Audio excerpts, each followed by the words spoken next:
오늘은 고린도후서 9장입니다. 고린도후서 9장 1절부터 살펴보도록 하겠습니다.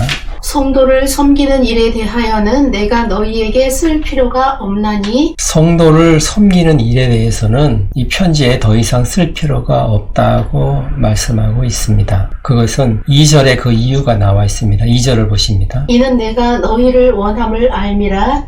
내가 너희를 위하여 마게도니아인들에게 아가야에서는 1년 전부터 준비하였다는 것을 자랑하였는데 과연 너희의 열심이 턱 많은 사람들을 분발하게 하였느니라.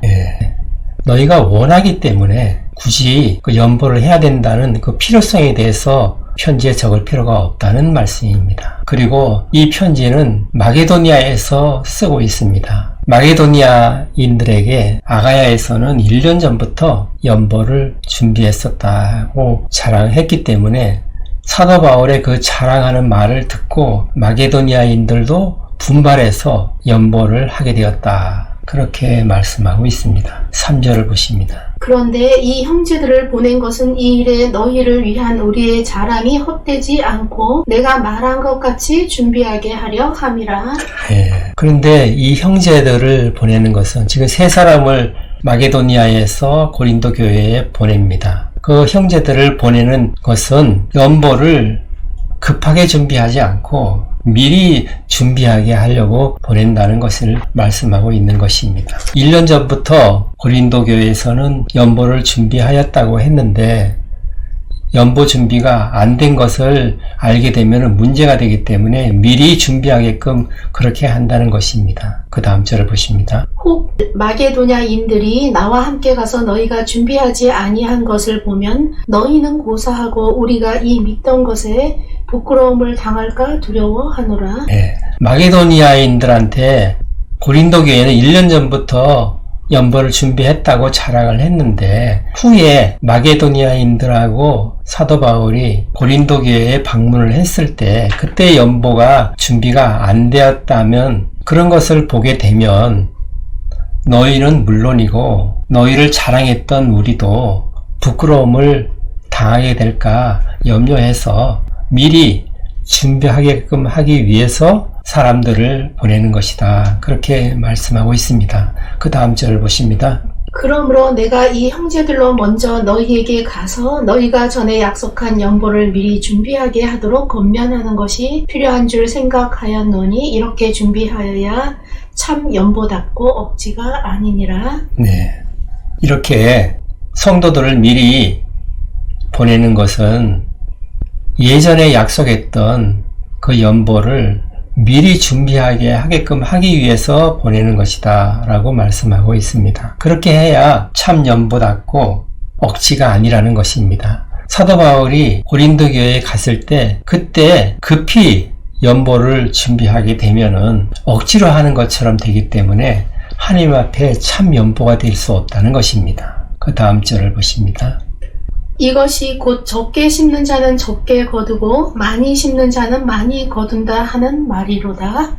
연보하는 것에 대해서 사도 바울은 그 심고 거두는 하나님의 법칙을 비유로 들어서 말씀하고 있습니다. 적게 심는 자는 적게 거두고 많이 심는 자는 많이 거둔다는 말씀을 합니다. 이렇게 심고 거두는 것은 하나님께서 정하신 법칙이죠. 연보를 하는 것도 농부가 농사를 짓는 것과 같다는 것으로 표현하고 있는 것입니다. 씨를 뿌리면은 반드시 추수를 하게 된다는 것이죠. 그 다음 절을 보십니다. 각각 그 마음에 정한 대로 할 것이요 인색함으로나 억지로 하지 말지니 하나님은 즐겨내는 자를 사랑하시느니라.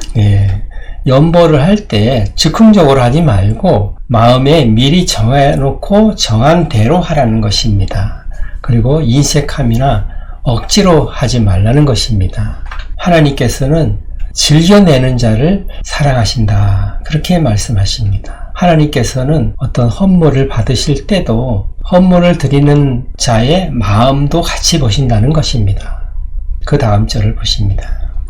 하나님이 능히 모든 은혜를 너희에게 넘치게 하시나니 이는 너희로 모든 일에 항상 모든 것이 넉넉하여 모든 착한 일을 넘치게 하게 하려 하심이라. 하나님께서 은혜를 풍성하게 주시고 또 넉넉하게 주시는 것은 그 목적이 있다는 것입니다. 그 목적이 무엇입니까? 착한 일을 많이 하게 하시려고 그러신다는 것입니다. 다시 말해서 너희에게 하나님께서 물질을 풍성하게 허락하시는 것은 착한 일을 많이 하려고 주시는 것이다. 그렇게 말씀하고 있는 것입니다. 물질을 하나님께서 허락하시는 것은 쌓아두고 배불리 먹고 즐기라고 주시는 것이 아니고 그것을 다른 사람과 나누어서 어려운 사람들을 도와주면서 착한 일을 많이 하게끔 하기 위해서 주시는 것이다. 그렇게 말씀하고 있는 것입니다. 그 다음 절을 보십니다. 기록된 바 그가 흩어 가난한 자들에게 주었으니 그의 의가 영원토록 있느니라 함과 같으니라. 네, 물질을 흩어서 가난한 자에게 주는 것은 하나님 앞에 영원토록 의가 된다. 그렇게 말씀합니다.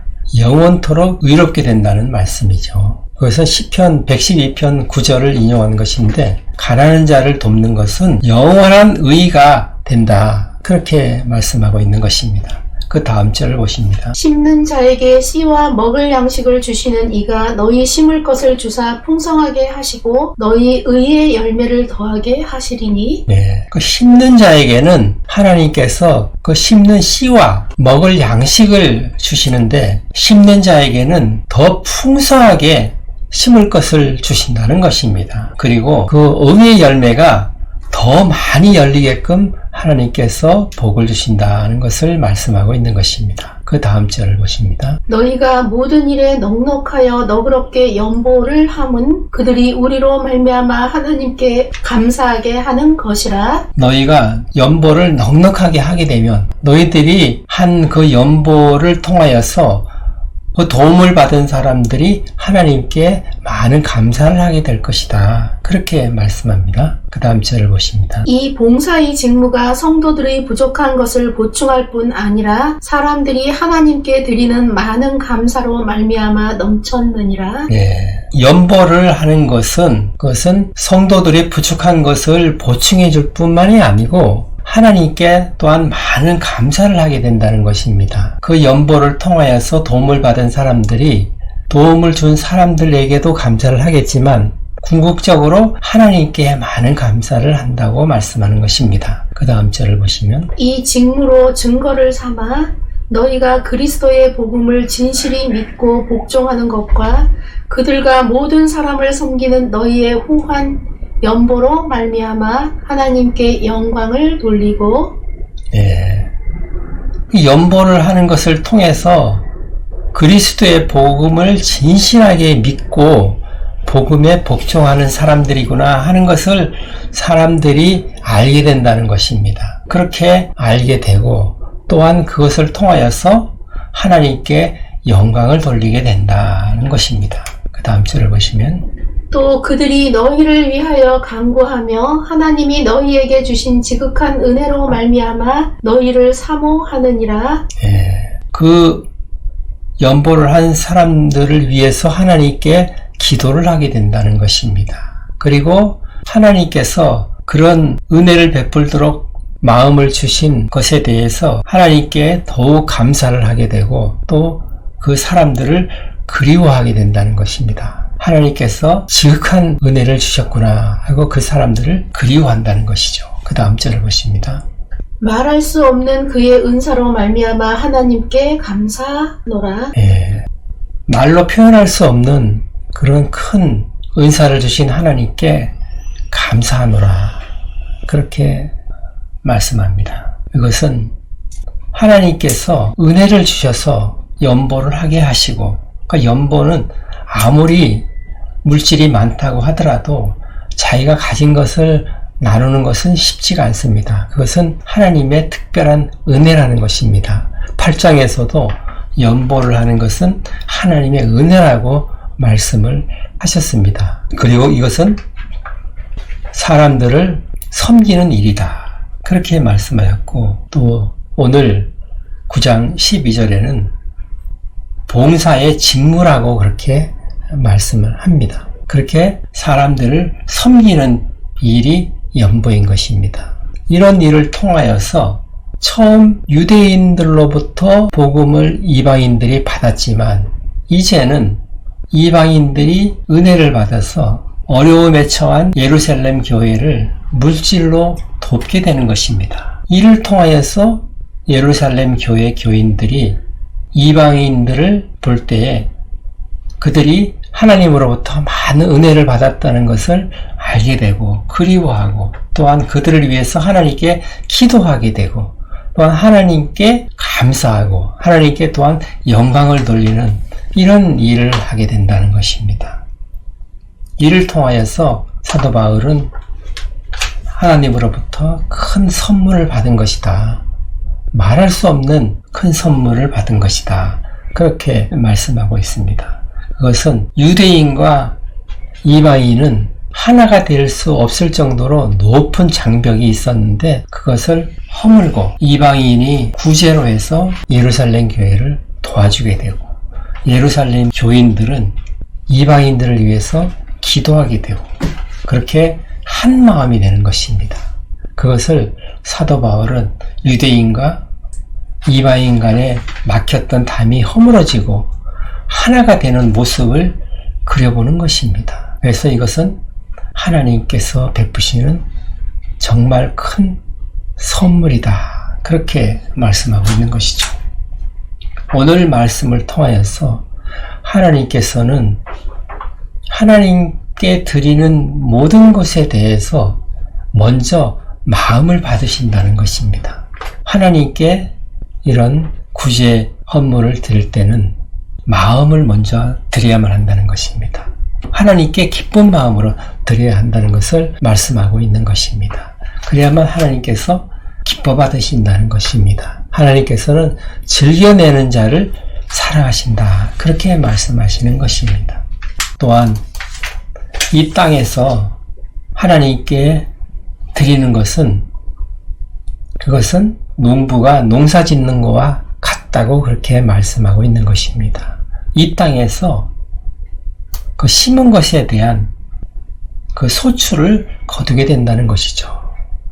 내가 심은 것에 대해서 내가 이 땅에서 거두게 된다는 것입니다. 그것이 하나님의 법칙이라는 것이죠. 또한 그보다 더 큰 것은 내가 하나님께 심은 것은 영적으로 하늘나라에 또한 쌓이게 된다는 것입니다.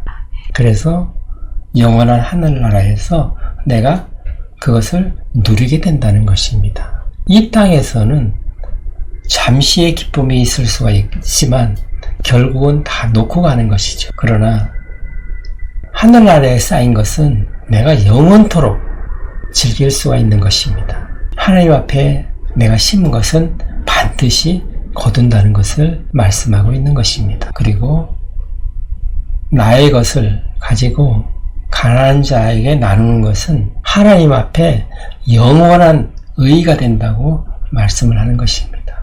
그렇기 때문에 사도 바울은 연보를 시작했으니 이제는 그것을 마무리하라고 고린도 교회에 말씀을 하는 것입니다. 하나님 앞에 의의가 되기 때문에 그렇게 말을 하는 것입니다. 그리고 하나님 앞에 그렇게 의의가 될 뿐만이 아니라 하늘나라에 그것이 쌓이게 된다는 것입니다. 그것을 사도 바울은 바라보는 것이죠. 우리가 가난한 자에게 물질을 나누는 것은 하나님 앞에서 착한 일이라는 것입니다. 그 착한 일을 하게 하시려고 하나님께서 우리에게 물질을 허락하시는 것이다 라고 말씀하는 것입니다. 그래서 우리에게 물질이 허락이 되면 그것은 내가 먹을 양식으로 물론 써야만 하지만 다른 사람에게도 나누는 그런 행위를 하여야만 한다는 것입니다. 그것이 착한 일이라는 것입니다. 그리고 그것은 하나님 앞에 의의가 되고 착한 일이 된다는 것입니다. 오늘 말씀을 생각하면서 기도하는 시간 갖겠습니다. 아멘.